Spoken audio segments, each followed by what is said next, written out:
With Ash here to review our 1-1 draw away at Brentford. 2 points dropped or a point gained, depending on how you look at it. We'll see where we are at the end of the season. All I know is right now I am very, very frustrated. I'm so frustrated. Like, you know what? Firstly, let me give credit to Brentford because Brentford are a very, very well coached team. They caused us all sorts of problems. A night game away at Brentford is probably one of the last places you want to go this season. Um, they make it so difficult for you. The atmosphere is electric. Every little set piece, they will throw everyone in the box. It could be a free kick in their own half, a throw in from pretty much the halfway line. Coyote's throw is ridiculous. Their corners, they put almost everyone in the 6 yard box, similar to what we do. And it makes sense because obviously Keith Andrews was their set piece coach before he got the job as the head coach. And yeah, they are just the way they're able to generate so many chances from these situations. In transition, they're a threat as well. So it's just so difficult to find a rhythm in a game away at Brentford because you could kick it out for a throw in that you think is so normal and they're causing havoc out of it. And then next thing you know, they've got a corner, then they've got another throw. And by then there's 5 minutes gone. It's actually mental. So the opportunities that we had to get the ball down and play and make them defend in their own box, we needed to make more of it and we didn't. And in the first half, I'm gonna pinpoint one player in particular, and that's Eze. I'm disappointed. I'm so disappointed. In games like this, we need you to get on the ball. He's there hiding in the pockets. There's no space in the pockets. You can go into them places, but there's no space there. So unless someone's gonna thread a ball through the eye of the needle into your feet and then you manage to turn and do something, it's not gonna happen. So go and get that football. Go and get the football and make something happen. Similar to what Odegaard, I know Odegaard and Eze are very different players, and Odegaard is a man that will go and look for that ball and try and he's a middle third man. Eze is more of a final third man. But if you're not getting enough of the, if I'm on that pitch and I'm not getting enough touches of that ball, I am going to get it. You're not stopping me from going to get it, and it's just not good enough. And and out of possession as well. Our press in the first half was absolute rubbish. And I don't know why it was so disjointed. Eze and Noni, I look at them two in particular, who they just didn't seem like they knew what they were doing. Their effort wasn't enough. Um, and that's probably a big reason why Odegaard came on at half time. And we saw the difference instantly, both on the ball and out of possession. We were brilliant in the first 10-15 minutes of the second half. We got our goal as well, but as soon as we got our goal, we kind of dropped off a bit, and we allowed them to generate situations again where they can get a lot of set pieces and cause us problems. And for the rest of the game, that's all it was. We had little moments here and there, but we couldn't find a rhythm again because every minute there's a break in play and we're allowing that to happen. We're not playing smart. We're not thinking about it. There's a situation where Timber has opportunity to hook it down the line. Instead, he's trying to keep the ball in play and do something fancy, and it goes up for a throw. Clearances, not getting it up the pitch, just lashing at things. It's just not good enough. It's not smart. Use your heads. Like, what is going on? So that for me is the most frustrating part of it, because we know that when we've got the ball, we need to make it count. And if we don't have the ball, they're going to try and cause these situations. So we need to be smart so that we can keep this ball in play. And we're not doing it. And then wasting chances as well. The chances that we had in this game were few and far between. But we have a massive chance when we're 1-0 up, where Dek plays the pass to Gyökeres when he should go and take the shot on himself. 2-0 and the game is done. And then in the last seconds of the game, Timber goes through, Martinelli gets the ball, and he takes a touch. Rather than letting it go onto his left foot and hitting it first time into the back of the net, he takes a touch, which allows the keeper to make the goal smaller, and he can't score. It's just stupid things like that. So the boys have to I don't know if it's a mentality thing. I don't know what it is, but they have to be smarter in situations like this because over the next 12 games, there's every team we play in, they're gonna wanna be the team to knock us off our perch. They're gonna wanna be that. If no one likes us, so embrace that. And in the first half, go at them. Don't wait until the second half until Arteta gets into you at half time and you want to play. That's not how it's going to work. It's not going to work like that. So over the next few weeks, when we're playing Tottenham, when we're playing Chelsea, other London derbies as well, we've got a lot of them before the end of the season. Teams are all gonna want to stop us, and this comes from their fans. Like we hear it, you can hear it in the crowd. Brentford were singing all the songs that they wanted to stop us, all the songs. So we need to approach these games and understand that we've got a target on our backs, but go out and embrace it. Arteta said it a few weeks ago. Enjoy the last 4 months of the season. Go out there and play a game. Embrace the atmospheres like that. It's we have to sort it out before that gap gets even smaller because the gap's now 4 points. We were looking at possibly 9 points last week. It's now down to 4 points. Luckily, we've got our rearranged game from the cup final next midweek. So we're gonna hopefully it's away at Wolves, so you'd expect us to go there and win. Go there and win, be 7 points clear, and then we see what happens. But we have to keep going. When the the title's not gonna fall in our laps. We're gonna have to work for it. Man City and Pep Guardiola are never gonna let us just waltz to this title like there's nothing. They're gonna push us and push us and push us. And we've been in this situation many a time. Well, two times with City, where one of them we fell away, the other one we kind of stayed with them until the last day.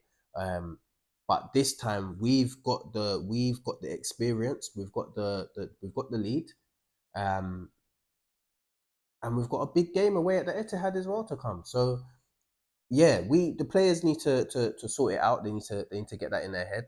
Obviously, in the last couple of games, they were fantastic. Got a 4-0 win at Leeds, 3-0 against Sunderland. But we've got some tough games coming up.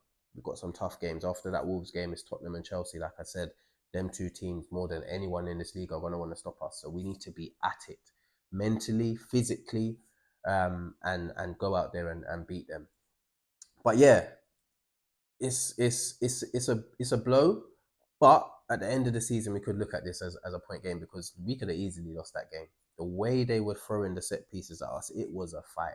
It was a serious fight, and I got no criticisms for Brentford because I think the way they approach the game, it works for them, and it's brilliant, and it's obviously yielded great results so far this season for them. So yeah, but as fans, I said it a few weeks ago.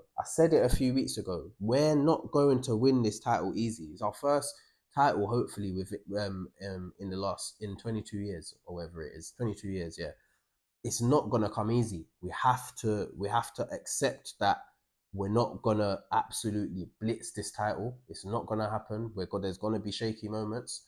Um, but we can't let the noise and the rivals and the media and all of that get to us because it's just not healthy. It's not gonna work. So yeah, we have to keep going and see what happens. But yeah, it's a tough evening. It is a tough evening, especially with City winning those last two games to go 3 points behind us. But at the end of the day, the gap is no longer 3 points; it's 4 points. So we have to keep our heads up. We move FA Cup next, and then we get back to the league again. But yeah, let me get to the player ratings. David Raya in goal. Um, I think for the most part, with the challenge that he had to deal with, I think he done okay. Um, the goal we can't do anything about, in my opinion. The set pieces, there's only so much a goalkeeper, even the best of goalkeepers struggle in those situations. We see it when we're doing our set pieces. So it's a very, very, very difficult situation to manage. And I thought he done okay. I thought Raya done okay. He made a great save in the first half from Igor Thiago. It was his mistake initially, but he recovered really well. Um, and yeah, I thought he had a decent game. So I'm gonna give Raya a 7 out of 10. Timber, I thought was I thought Timber was good for the most part, naive at times, which I don't expect from him. I said it earlier about letting the ball go out of play for throws and silly little fouls here and there. It's just not necessary. Unlucky to not get an assist at the end. But yeah, I think for the most part he done okay. So I'm gonna give him a 7. Mascara, I thought done well. Obviously we had the news before the game that Saliba was ill, so he was gonna miss the game, which was a big blow. But Mascara came in and done a great job, in my opinion. That recovery tackle on Igor Thiago towards the end of the game was brilliant, magnificent challenge. He obviously made the mistake initially, but to recover from that, excellent. Couple of shaky moments with Thiago, but Thiago is a difficult striker to deal with. I said it before the game, but yeah, I think all in all, situation that he was in, I think he done really well. So I'm going to give Mosquera 8 out of 10. Gabriel, I thought was shaky. I wasn't happy with Gabriel's performance. He was at fault for a lot of the chaos that they were able to create there. There was times where he defended really well, but yeah, there was a lot of erratic decisions from him, in my opinion. And yeah, it was in his best day. I didn't feel as safe as I usually do. Put it that way. So yeah, I'm gonna give him probably a 6 out of 10. Incape, I thought done quite well. I think he obviously got his first assist, a great cross to Noni. Um, and I've been calling for him to do more going forward. And I thought he was actually a bit better in possession today. Um, but yeah, I thought he had a decent game. So I'm gonna give him a 7.5 out of 10. Zubimendi didn't get in the game. He didn't get his foot on the ball. The game passed him by. It was a game full of battles and duels. He does like a duel, but the battles weren't really in midfield like that. To be fair, but yeah, he didn't really get on the ball. I needed him to get us going, and it didn't happen. So yeah, I'm probably going to give him a standard 6. I thought Declan Rice was brilliant again, as usual. He thrives in these environments where it's hostile and other players might hide. He's always there with his chest out, up and down that pitch, making things happen, last ditch challenges, etc. Yes, he should have made the game 2-0, and he was at fault for that, and he's definitely getting some points stricken off for that. But all in all, a really good performance from Deck again. So I'm gonna give him an 8 out of 10. Eze, I said it. I said enough earlier. Not good enough. I'm gonna give him a 3. Odegaard came on at half time, got us ticking. Obviously, when they scored, he hurt himself. I don't know what that's gonna be. Hopefully, he's gonna be fine. But if not, it's too fragile. Too fragile. And after that, as soon as that happened, he was out of the game. There was nothing more for him in the game.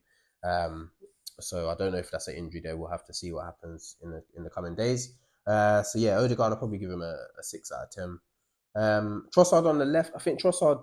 Um, I like Trossard. I do like Trossard. I think Trossard had a decent game. He was trying to make things happen.